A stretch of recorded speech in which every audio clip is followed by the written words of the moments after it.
Jack here talks a pretty big game about being this amazing fisherman, and I've yet to see anything substantial, and I'm getting pretty hungry. Luckily though, I knew the number for Roy Turner, who owns Haggerstone Island, where we are right now. We just touched down today, and this area is supposed to be some of the fishiest country in all of Australia. I'm talking red emperor, I'm talking bluefin, your favourite. So over the next few days, we're going to explore this beautiful area and see if we can finally catch a solid fish for Ali.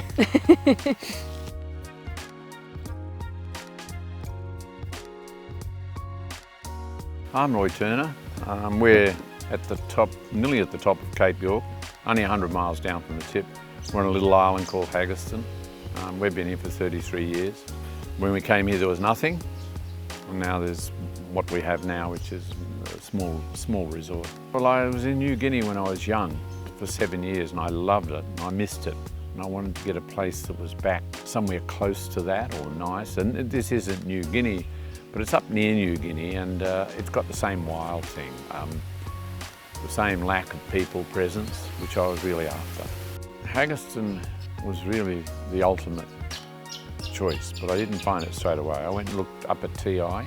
TI's got a lot of people, a lot of presence, a lot of human presence. It's got very fast waters through there, so the water's very dirty, and the coral is not like down here, because this is the silica sand country, the white sand country. And I was shown an island up there, but it was really terrible. And anyway, I just had a look at it and left.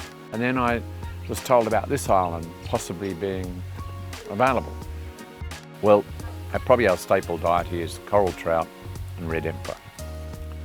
And throw in a fair bit of mangrove jack. So they're probably the three that we go for most. The coral trout are prolific everywhere.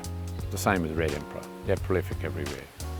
Mangrove jack are restricted to rivers, and I think they're the most delicious fish you could ever hope to eat. Well, normally we try to get rock up by 8 o'clock, and they'll start getting their breakfast straight away. If today, if I think that we should be gone early, I'll tell everyone. That'll be to do with tides and where we want to go, because we're trying to catch a certain tide to cross a reef or to get to pressure points that'll work well with a certain tide. And if we leave late, we won't have those pressure points. So a normal day would be to go out at 9-ish, something like that. We would head bottom fishing for either trout or reds, depending what might be most favourable for what the tide is and the weather, because we have very enormous reefs out the front of the island, Nomad, Mason and Cockburn. You've got absolutely tons of protection. Therefore, even if it's blowing quite strongly, you can go out there and get in a good anchorage to fish. You farm out your day like that, because if you get low tide, the lower the tide is more when you'd hop in the water and snorkel and maybe grab a cray or two. And then when the tides are moving, it's like that saying, no run, no fun. When the tides are moving, you'll generally fish. So if there's a fair bit of current, which makes it hard to swim, you'll generally fish, because that's the best time for action. Yeah, it's got twin motors, big Cummins, 800 horsepower. It's got Hamilton jets, 6mm thick hull. It's got cooking on the boat. We have a 3-burner cooker. So we cook the food that we catch, we cook of the day.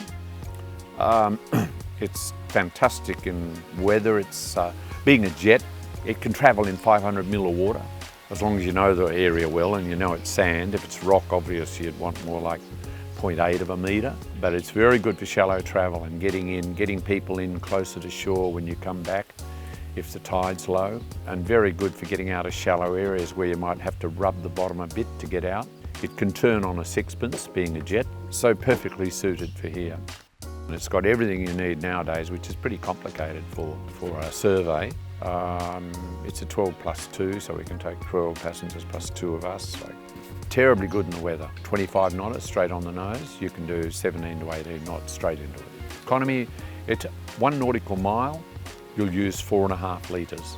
And we have big 1,000-litre containers, and we get 4,000 or 5,000 litres off them because we have generators 2 to run.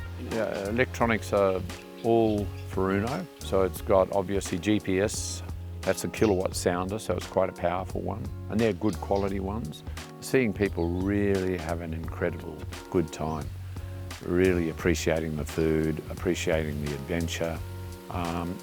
That's just great. It's a real great part of it.